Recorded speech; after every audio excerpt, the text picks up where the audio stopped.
আসসালামু আলাইকুম, আমি কাউসার রয়েছে আপনাদের সাথে।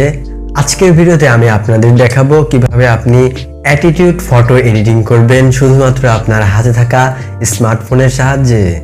আজকের এই ভিডিওটি দেখার পর আপনি যখন ঠিক এইরকম ভাবে ফটো এডিট করা শিখবেন, দেন আপনি আপনার এরকম অ্যাটিটিউড ফটোটি সুন্দরভাবে এডিট করলেন অ্যান্ড এফবিতে পোস্ট করলেন, তখন আপনার যেসব বন্ধুদের সাথে আপনার কোনোদিন কথাই হয়নি সেসব বন্ধুরাও আপনাকে মেসেজ দিয়ে বলবে, ভাই আমি একটি ছবি দিচ্ছি, আমার ছবিটা তোমার মতো এরকম করে একটু এডিট করে দিবা। আর আপনার এরকম অ্যাটিটিউড ফটো যদি আপনি ফেসবুকে পোস্ট করেন আর আপনার ক্রাশের সামনে যদি এইরকম ফটো যদি তার সামনে পড়ে যায়, তো আপনার ক্রাশ কিন্তু আপনার মেসেজ কখনো সিনই করে নেই। এরপরেও দেখবেন আপনাকে নিজেই মেসেজ দিয়ে বলবে হ্যালো, তখন আপনার কেমন লাগবে? তো যাই হোক, মেন টপিক নিয়ে কথা বলা যাক। এরকম ফটো এডিট করার জন্য আমাদের প্রয়োজন হবে পিক্সআর্ট অ্যাপ অ্যান্ড লাইটরুম। এই দুইটা অ্যাপের লিংক এবং সব ম্যাটেরিয়ালের লিংক রয়েছে এই ভিডিও ডেসক্রিপশন বক্সে, সেখান থেকে আপনি সবকিছু ডাউনলোড করে ব্যবহার করতে পারবেন। মূল ভিডিওতে যাওয়ার আগে আপনি আমাদের চ্যানেলটি অবশ্যই সাবস্ক্রাইব করে পাশে আসা বেল আইকনটি অন করে দিন। So let's begin. অলরাইট, প্রথমে আপনাকে পিক্সআর্ট অ্যাপটি ওপেন করে নিতে হবে। এরপর প্লাস আইকনে ক্লিক করতে হবে। এরপর আপনি যে অ্যাটিটিউড ফটোটি এডিট করতে চান সেই ফটোটি সিলেক্ট করতে হবে অ্যাল ফটোস থেকে। এরপর আপনি যে ফটোটি এডিট করতে চান সেই ফটোটির উপর ক্লিক করতে হবে। এবার টুলসে ক্লিক করুন এবং আপনার মনের মতো করে ফটোটি ক্রপ করার জন্য ক্রপে ক্লিক করুন এবং আপনার ফটোটি আপনার মনের মতো করে ক্রপ করে নিন। এবার টিকমার্কে ক্লিক করুন। এরপর আপনাকে পেইন্ট পিএনজিটি অ্যাড করতে হবে। এর জন্য আপনি নিচে থেকে অ্যাড ফটোতে ক্লিক করুন এবং পেইন্ট পিএনজিটি সিলেক্ট করুন এবং অ্যাডে ক্লিক করুন। আপনি দেখতে পাচ্ছেন আমাদের পেইন্ট পিএনজিটি কিন্তু অ্যাড হয়ে গিয়েছে। আপনার 2 আঙ্গুল দিয়ে ফটোটিকে একটু ছোট করুন এবং আমাদের পেইন্ট পিএনজিটিকে বড় করে দিন এবং উপরে এটাকে পজিশন অনুযায়ী অ্যাডজাস্টমেন্ট করে বসিয়ে দিন। এবার নিচে থাকা ব্লেন্ড অপশন থেকে আপনি মাল্টিপ্লাই করে দিন। মুখের ওপরে যে দাগগুলো আপনি দেখতে পাচ্ছেন এগুলোকে মুছে ফেলার জন্য আপনি উপর থেকে ইরেজ আইকনে ক্লিক করুন। এরপর আর কি আপনি এই মুখের দাগগুলো মুছে ফেলার জন্য ইরেজে ক্লিক করুন এবং এই মুখের দাগগুলো আপনি মুছে ফেলুন।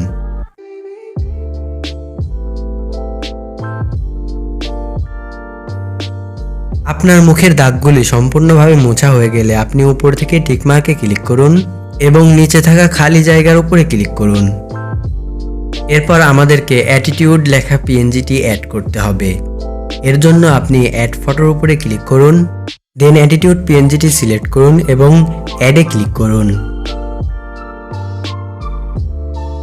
এরপর আপনি এটাকে ধরে নিচে নিয়ে আসুন এবং এটিকে বড় করে ঠিক এরকম ভাবে আপনি নিচে বসিয়ে দিন। এরপর টিকমার্কে ক্লিক করুন। এরপর আমাদের আউটলাইন অ্যাড করতে হবে। আউটলাইন অ্যাড করার জন্য আপনি অ্যাড ফটোতে ক্লিক করুন। এরপর এটাকে সিলেক্ট করে অ্যাডে ক্লিক করুন। দেখতে পাচ্ছেন আমাদের আউটলাইনটা কিন্তু এখানে চলে এসেছে। 2 আঙ্গুল দিয়ে ফটোটি ছোট করুন এবং আউটলাইনটিকে ধরে বড় করে দিন। এরপর টিকমার্কে ক্লিক করুন। আপনি যখন পিক্সআর্ট থেকে কোনো ফটো সেভ করবেন আপনার গ্যালারিতে, তখন কিন্তু আপনার ফটোটি লো কোয়ালিটি হয়ে যায়। হাই কোয়ালিটি ফটো পিক্সআর্ট থেকে আপনার গ্যালারিতে সেভ করার জন্য নিচে থেকে ড্র অপশনে ক্লিক করুন এবং উপরে দেখতে পাচ্ছেন 3 ডট রয়েছে। 3 ডটে ক্লিক করুন এবং সেভ ইমেজে ক্লিক করলে গ্যালারিতে আপনার ফটোটি সর্বোচ্চ রেজুলেশনে সেভ হয়ে যাবে। আমাদের ফটো এডিট তো সম্পূর্ণ হলো। এবার ফটোটি একটু লাইটরুমের মাধ্যমে রিটাচিং করা যাক। ওকে, আমি লাইটরুম অ্যাপটি ওপেন করে নিচ্ছি।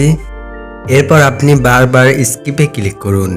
আপনি চাইলে ফেসবুক অথবা গুগল অ্যাকাউন্টের সাহায্যে আপনি লাইটরুমে লগ ইন হতে পারেন, অথবা লগ ইন না করতে চাইলে কজ বাটনে ক্লিক করুন। লাইটরুম অ্যাপে ফটো অ্যাড করার জন্য আপনি গ্যালারিতে চলে আসুন এবং ডাউনলোড করা ফটো এবং আপনার এডিট করা ফটোটি সিলেক্ট করুন। দেন শেয়ার অপশনে ক্লিক করুন এবং অ্যাড টু লাইটরুমে ক্লিক করুন। এরপর পারমিশন চাইলে অ্যালাউ করতে মোটেও ভুলবেন না। আমি পারমিশনটি অ্যালাউ করে দিলাম। এরপর আপনি আবারও লাইটরুম অ্যাপটি ওপেন করুন এবং অল ফটোসে আসলে দেখতে পাচ্ছেন আমাদের 2টি ফটো কিন্তু এখানে চলে এসেছে। আপনি ডাউনলোড করা ডিএনজি ফটোর উপরে ক্লিক করুন এবং 3 ডটে ক্লিক করে এর প্রিসেটটি আপনি কপি করে নিন। প্রিসেটটি কপি করার জন্য কপি সেটিংয়ে ক্লিক করুন এবং উপর থেকে টিক মার্কে ক্লিক করুন। অ্যাজ ইউ ক্যান সি আমাদের প্রিসেটটি কপি হয়ে গিয়েছে। এবার ব্যাক আসুন এবং আপনি যে ফটোটি এডিট করলেন সেই ফটোটির উপরে ক্লিক করুন। এরপর আপনার সামনে এরকম লেখা চলে আসতে পারে, আপনি ফাঁকা অংশে ক্লিক করে লেখাটা সরিয়ে ফেলুন। এরপর 3 ডটে ক্লিক করুন এবং পেস্ট সেটিংসের উপরে চাপ দিন অ্যান্ড বুম, আপনার কালার গ্রেডিংটি কিন্তু সম্পূর্ণরূপে হয়ে গিয়েছে। এরপরেও যদি আপনার কালার গ্রেডিংটা ভালোভাবে না হয় তাহলে আপনি নিচে থেকে অটোর উপরে ক্লিক করুন। অবশ্যই আপনার কালার গ্রেডিংটি সুন্দরভাবে হয়ে যাবে। ছবিটি গ্যালারিতে সেভ করার জন্য আপনি উপর থেকে শেয়ার আইকনে ক্লিক করুন এবং সেভ টু ডিভাইসে ক্লিক করলে আপনার ছবিটি গ্যালারিতে সেভ হয়ে যাবে। Thank you so much for watching this video. ভিডিওটি কেমন লাগলো অবশ্যই কমেন্ট বক্সে জানাবেন। আর পরবর্তী ভিডিও আপনি কিসের উপর দেখতে চান অবশ্যই সেটিও কমেন্ট বক্সে লিখে যান। আপনি যদি আমাদের চ্যানেলটি এখনো সাবস্ক্রাইব না করে থাকেন অবশ্যই সাবস্ক্রাইব করে পাশে আসা বেল আইকনটি অন করে দিবেন। সো দেখা হচ্ছে নেক্সট ভিডিওতে। ভালো থাকবেন, সুস্থ থাকবেন। আল্লাহ হাফেজ।